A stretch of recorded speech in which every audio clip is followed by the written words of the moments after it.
శ్రీమాత్రే నమ. జయ గురు దత్తాత్రేయ నమ. ఈ వీడియోలో మనం కుజగ్రహం మే 11వ తారీఖు నుంచి జూన్ 20వ తారీఖు వరకు సుమారు 40 రోజుల పాటు మరి మేషరాశిలో సంచరించడం జరుగుతుంది. మరి కుజునికి మేషరాశి స్వక్షేత్రం అవుతుంది. ఈ కారణం వల్ల మరి రుచిక మహాపురుష యోగం అనే యోగం కొన్ని రాశుల వారికి ఏర్పడడం జరుగుతుంది.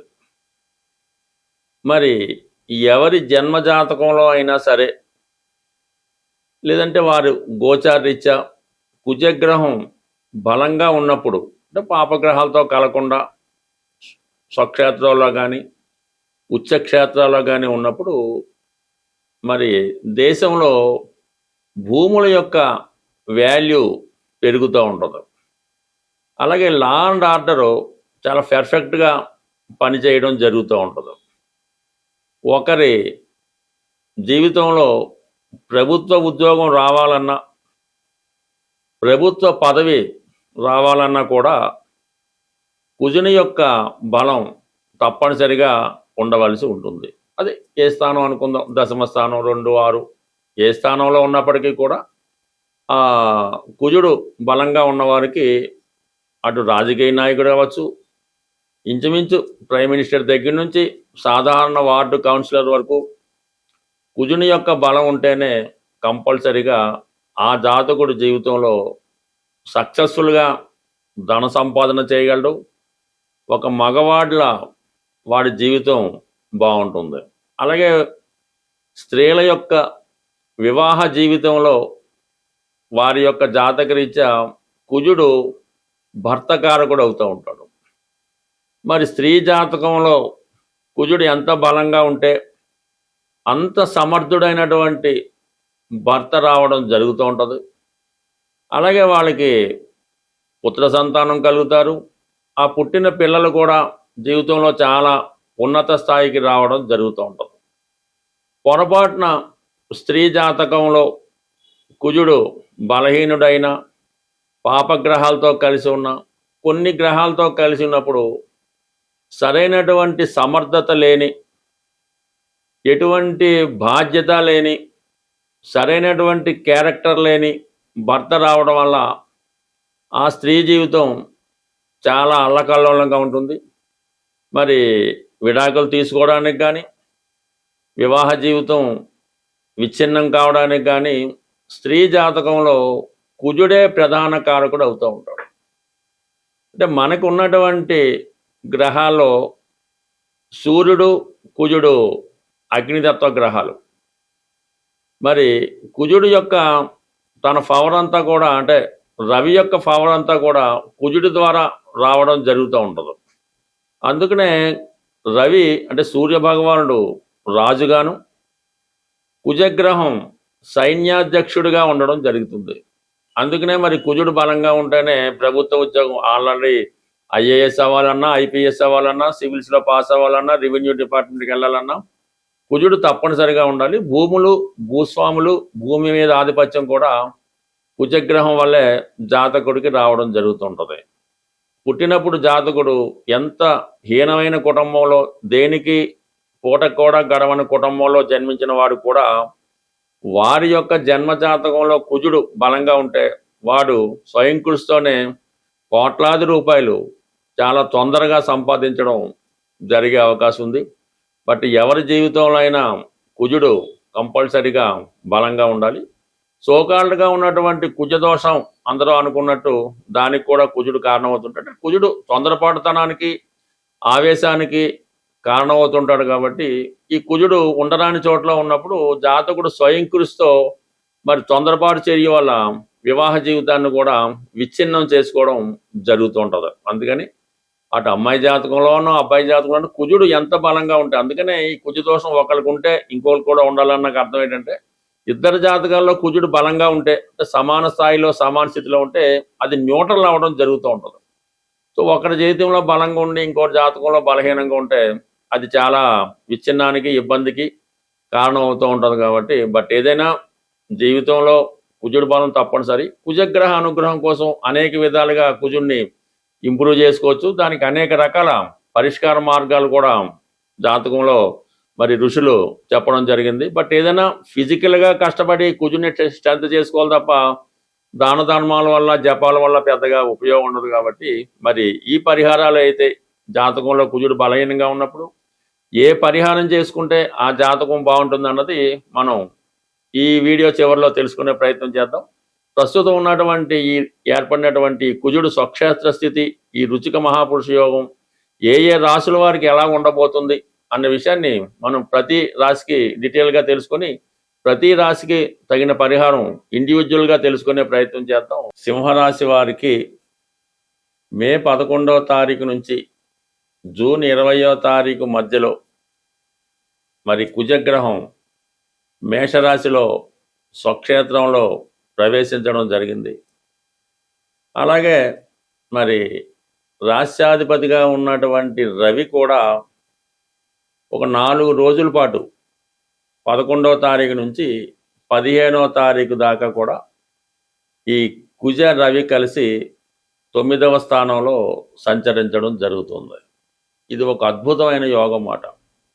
ఏదైనా ఒక రాశ్యాధిపతి ఆ రాశిలో ఉన్నటువంటి ఉచ్చగ్రహంతో కలిసినప్పుడు అది విపరీతమైనటువంటి రాజయోగంగా మనం తెలుసుకోవచ్చు. అంటే ఒకేసారి జాతకుల యొక్క నేమ్ అండ్ ఫేమ్ పెరుగుతూ ఉంటుంది. వారిలో ఉన్నటువంటి టాలెంట్కి సరైన గుర్తింపు రావడం జరుగుతూ ఉంటుంది. ఒక విధంగా మీ దగ్గర ఉన్నటువంటి అసెట్స్ యొక్క వాల్యూ పెరగడం కానీ, సడన్గా మీకు ఏదైనా ఒక గొప్ప పదవి లాంటిది, అంటే ఒక క్యాబినెట్ మినిస్టర్ లాంటిదో, ఒక ఐఏఎస్ ఐపీఎస్ లాంటి గొప్ప పదవి ఒకటి రావడం వల్ల అందరూ మిమ్మల్ని అభినందించడం జరుగుతూ ఉంటుంది. మీ యొక్క ప్రగతి గొప్పతనం మీ తండ్రి గారికో తాతగారికో అది గర్వకారణం అవుతూ ఉంటుంది. అంటే పాకిస్తానంలో ఏర్పడింది కాబట్టి కుటుంబం అంతా గర్వించేదగ్గగా మీ యొక్క ఉన్నతి రావడం జరుగుతూ ఉంటుంది. ఈవెన్ ఏదో పోటీలో కూడా మీరు నెగ్గొచ్చు, ఏదో మంచి పెళ్లి సంబంధం రావచ్చు, ఒక రాజకీయ పదవి రావచ్చు. ఈ విధంగా ఒకేసారి మీరు ఫామ్లోకి రావడం జరుగుతుంది. నేమ్ అండ్ ఫేమ్ పెరిగితే అవకాశం ఉన్నది. తద్వారా ప్రధానంగా విద్యార్థులకి ఇది చాలా అనుకూలమైనటువంటి స్థితి. మీరు ఒక గవర్నమెంట్ ఎగ్జామ్ రాసిన, అంటే ఇప్పుడు పరీక్షలు ఏమనుకోండి, ఈ సమయంలో ఏదో గోల్ పెట్టుకోవాలన్నమాట. ఏదో సివిల్స్ చేద్దాం, గ్రూప్ 1 చేద్దాం అని దానికి తగ్గ సరంజామా అన్నీ ఏర్పాటు చేసుకొని ఒక మంచి కోచ్ని ఏర్పాటు చేసుకొని ఇక్కడ నుంచి ప్రారంభిస్తే, అంటే ఎప్పుడైతే మనకి ఈ రాబోయే 11వ తారీఖు నుంచి మే 11 నుంచి 15 మధ్యలో మీరు కొత్త పని ప్రారంభించడం వల్ల ఆ పని కంప్లీట్గా విజయవంతం అయ్యే అవకాశం ఉన్నది. ఇక సాధారణంగా మరి కుజుడు చతుర్థాధిపతిగా భాగ్యస్థితి వల్ల పెద్దవారి ద్వారా మీకు స్థిరాస్తి, అంటే వారసత్వంగా మీకు ఏదైతే ఆస్తి రావాలో ఆ ఆస్తి మీకు రావడం జరుగుతుంది. అలాగే మీకు ఏదైనా ఒక పదవి లాంటిది పెద్దవారి ద్వారా, అంటే మీరు ఏదైనా ఒక పెద్ద ఫ్యామిలీకి చెంది ఉంటే వారసత్వంగా మీకు వచ్చే పదవి లాంటిది ఈ సమయంలో రావడం జరుగుతుంది. అలాగే మీరు ఏదైనా ఒక సిటీలో ఒక గృహాన్ని పర్చేజ్ చేయడం కానీ జరిగే అవకాశం ఉంది. విద్యార్థులకి 100కి 100 పాళ్ళు ఉన్నత విద్యా అవకాశాలు, ఒక మంచి నేమ్ ఉన్నటువంటి యూనివర్సిటీలో కాలేజీలో సీట్ రావడం జరుగుతుంది. అలాగే విదేశ విద్యార్థులకి, విదేశంలో చదువుతాం అనుకున్నటువంటి విద్యార్థులకి ఈ సమయంలో మీ యొక్క ప్రయత్నం అన్నది సంపూర్ణంగా నెరవేరే అవకాశం ఉంది. అంటే దీనికి ఎంత బలంగా ఈ సింహరాశి వారికి ఈ అభివృద్ధికి కారణం ఈ మే 11వ తారీఖున రావడం కారణం ఏంటంటే, కేవలం ఒక కుజుడే స్వక్షేత్రంలోకి రావడమే కాకుండా మరి రవి కూడా దశమ స్థానంలో సంచరిస్తూ ఉంటాడు. మరి రవి దిగ్బళ్ళు ఉంటాడు. రాష్ట్రాధిపతి బలంగా ఉంటే మిగతా ఇచ్చే గ్రహాల ఫలితం అందుకోవడం జరుగుతుంది.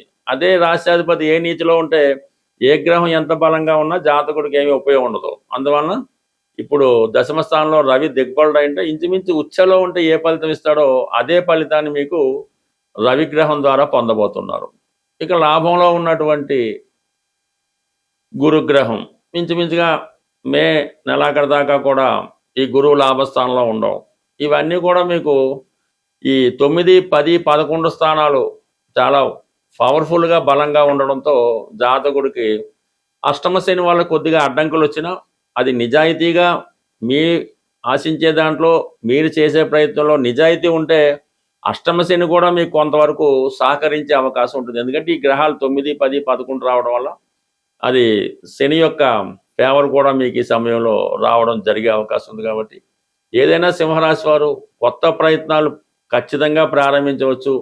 అది ఎంత పెద్దదైనా సరే మీరు చాలా ధైర్యంగా ముందుకెళ్తే ఆ సమస్య మీకు చాలా వరకు మీకు ఫేవర్గా రావుద్ది. ప్రధానంగా ఒక ఆకస్మిక వార్త, అది ధనలాభమా, రాజకీయ పదవా, ఏదైనా ఒక పనికి లైసెన్సా, లేదంటే గతంలో మీకు శత్రువులుగా ఉన్నవాళ్ళు మిత్రులుగా మారడమా, ఇది ఏదో ఒకటి అద్భుతం మీకు ఈ సమయంలో రావడం జరుగుతుంది.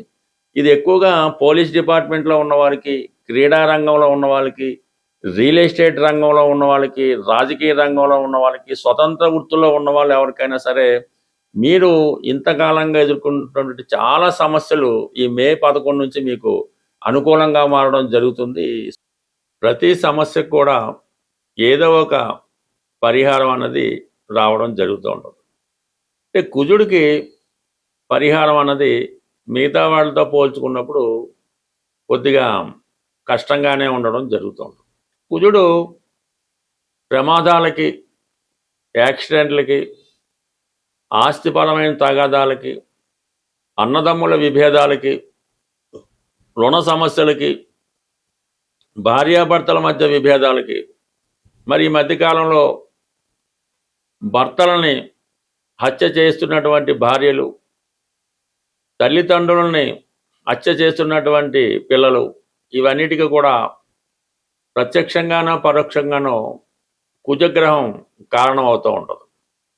ప్రధానంగా ఈ పరిహారాల్లో ఒక వ్యక్తికి ప్రమాదం ఉన్నది, లేదంటే యాక్సిడెంట్ అయ్యే అవకాశం ఉన్నది అనుకున్నప్పుడు రక్తదానం, ఎవరికైతే బ్లడ్ అవసరం అవుతుందో మన బంధువుల్లోనో ఫ్రెండ్స్లోనో ఇమీడియట్గా రక్తం అవసరమైనప్పుడు మీరు బ్లడ్ డొనేషన్ చేయడం వల్ల మీకు ఎటువంటి ప్రమాదం నుంచైనా బయటపడే అవకాశం ఉంటుంది. ఈవెన్ వివాహపరంగా ఉన్నటువంటి ఇబ్బందులు కూడా ఈ బ్లడ్ డొనేషన్ వల్ల పరిష్కారం అవడం అన్నది 1,00,000 మందిలో చూడడం జరిగింది. అయితే ఈ డొనేషన్ కూడా ఈ బ్లడ్ బ్యాంకులకి వాటికి కాకుండా అవసరమైన వాళ్ళకి, ఇమీడియట్గా ఏదో బస్సు యాక్సిడెంట్ అయింది, ఇబ్బంది ఉంటుంది, ఆ టైంలో చేయడం వల్ల ఈ ఫలితం వస్తుంది. కానీ మరి ఈ రక్తం అమ్ముకునే వాళ్ళకైతే ఆ కార్యక్రమాలు మళ్ళీ మీకు పాపం వస్తుంది. దాని తర్వాత ఇది స్త్రీలైతే ఎట్టి పరిస్థితుల్లో కూడా భర్తని కించపరచడం కానీ, తక్కువగా చూడడం కానీ, అవహేళన చేయడం కానీ, ఇతరుల దగ్గర తన భర్తని వీక్ చేయడం కానీ చేయడం వల్ల అది ఇద్దరు జాతకాల్లో కూడా ఈ కుజుడు బలహీనమై అది ఇబ్బంది పడే అవకాశం ఉంటుంది. కాబట్టి స్త్రీలైతే భర్తని గౌరవించవలసి ఉంటుంది. అది పురుషులైతే భార్యని తనకన్నా ఎక్కువ స్థాయి ఉన్నట్టుగా చూపించుకోవాల్సి ఉంటుంది. అప్పుడు కూడా మీకు కుజదోషం అన్నది కుజుడి యొక్క ఇబ్బందుల నుంచి తొలుగుతూ ఉంటాయి. తర్వాత అన్నదమ్ముల మధ్య ఎప్పుడు కూడా విభేదాలు రాకూడదు, సఖ్యతగా ఉండే ప్రయత్నం చేయాలి.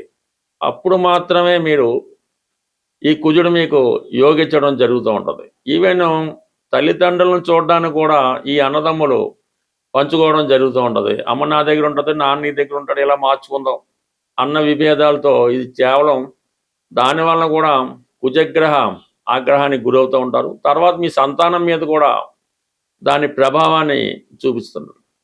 ఇక ప్రధానంగా పెద్దల ద్వారా వచ్చినటువంటి భూమి, లేదంటే మన కట్నంగా వచ్చినటువంటి భూమి, ఎట్టి పరిస్థితుల్లోనూ ఎంత ఇబ్బంది వచ్చినా అది మీ తర్వాత తరానికి అందించాలే తప్ప ఆ భూమిని అమ్మడం కానీ, తాకట్టు పెట్టడం కానీ, ఇతరులకు స్వాధీనం చేయడం కానీ, ఆ భూమి మీద బెట్టింగ్లు ఆడటం కానీ, ఇటువంటి చేయడం వల్ల మరి భూమిపుత్రుడైనటువంటి కుజగ్రహం యొక్క ఆగ్రహానికి గురవడం జరుగుతుంటుంది. పైపెచ్చి మీకున్నటువంటి భూమి ఉంది, 1 ఎకరం భూమి ఉంది, 100 ఎంత భూమి ఉండవండి, దాన్ని ఎప్పుడు కూడా బీడుగా పోరంపోగ్గా వదిలే ప్రసక్తే లేదు. మీ దగ్గర 1000 గజాల స్థలం ఉన్నా, లేదా 100 గజాల స్థలం ఉన్నా, అది ఖాళీగా దాంట్లో ఈ ముళ్ళ చెట్లు, రాళ్ళు, రప్పలు, ఈ గుట్టలు ఆ గుట్టలు వేయకుండా దాన్ని ఎప్పుడు కూడా చాలా శుచిగా శుభ్రంగా, అంటే మన స్థలం చూపించామంటే అప్పుడు కల్లాపేసి ముగ్గు పెట్టినట్టుగా ఉంటేనే అది 100 ఎకరాలైనా 1 ఎకరమైనా ఈ పోరంబోగ్గా వదిలేయడం వల్ల కూడా దానివల్ల సగులు పడడం, ఇంట్లో అబార్షన్లు అవ్వడం, అలాగే దుర్వ్యసనాలు ఇలాంటివన్నీ కూడా జరిగే అవకాశం ఉంది. ఒకసారి మీరు గమనించండి, మీ ఇంట్లో మీకు కుటుంబంలో ఎవరికైనా అబార్షన్ అయింది, కంపల్సరిగా మీరు ఉన్నటువంటి ఖాళీ స్థలం కానీ మీ పొలం కానీ ఇంకోటి ఏదో పోరంబోగ్గా వదిలేసి కొన్ని ముళ్ళ చెట్లు అవి నడుస్తూ ఉంటాయి. అవి కూడా గమనించండి. ఇవి సున్నితమైనా సరే జీవితంలో ఒక్కొక్కసారి పెద్ద ప్రభావాన్ని చూపుతూ ఉంటాయి.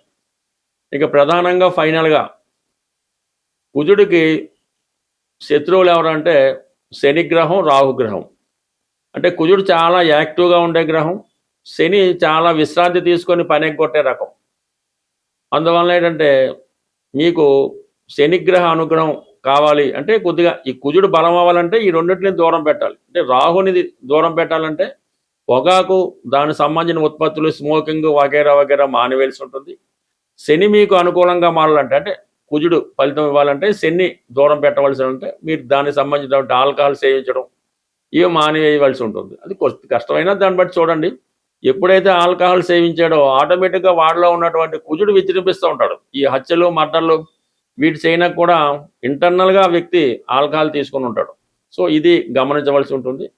ఇక చివరిగా ప్రతి ఒక్కరూ ప్రతిరోజు వ్యాయామం కానీ ఎక్సర్సైజ్ కానీ, అంటే లేడీస్ అనుకోండి ఆ వంట చేయడం, పిండి రుబ్బడం, రకరకాల పనులు వాళ్ళు చేస్తూ ఉంటారు. కానీ మగవాళ్ళకి ఈ మధ్యన అసలు పని లేకుండా పోయింది. ఏదో బండి ఎక్కామా, కారు దిగామా, ఆఫీసులో కూర్చున్నాం, మళ్ళీ కారులో వెళ్ళామా, పడుకున్నాం అన్నట్టుగానే ఉంది. కాబట్టి దానివల్ల కూడా కొద్దిగా ఈ కుజుడు బలహీనం అవుతుంటాడు. రోజు కొంతసేపు వ్యాయామం చేయడం, ఎక్సర్సైజ్ చేయడం, వీలైతే కొంతసేపు ఈ ప్రదర్శనలు చేస్తుంటాం కదా, 108 ప్రదర్శనలు, 18 ప్రదర్శనలు, 8 ప్రదర్శనలు చేస్తుంటాం కదా, వాటి వల్ల కూడా మీకు కుజుడి యొక్క అనుకూలత పెరిగే అవకాశం ఉంది. బట్ ఏదైనా కుజగ్రహ అనుగ్రహం పెరగాలంటే ఆంజనేయ స్వామి, సుబ్రహ్మణ్య స్వామి. మనకి ఉద్యోగం కావాలంటే ప్రతి శనివారం హనుమాన్ని పూజించుకోవడం, పెళ్లి తొందరగా అవ్వాలంటే ప్రతి మంగళవారం హనుమాన్ని పూజించుకోవడం. ఇలా ప్రతి వారానికి కూడా కొన్ని లెక్కలు ఉంటాయి. బట్ ఏదైనా మీ జీవితంలో కుజుడు బలంగా ఉంటే ఎంత దరిద్రం నుంచైనా సరే జీవితంలో పైకి రావచ్చు. అదే కుజుడు బలహీనమైతే మీరు కోటీశ్వరుడి ఇంట్లో పుట్టినా సరే చివరికి తినక తప్పదు. స్వస్తి.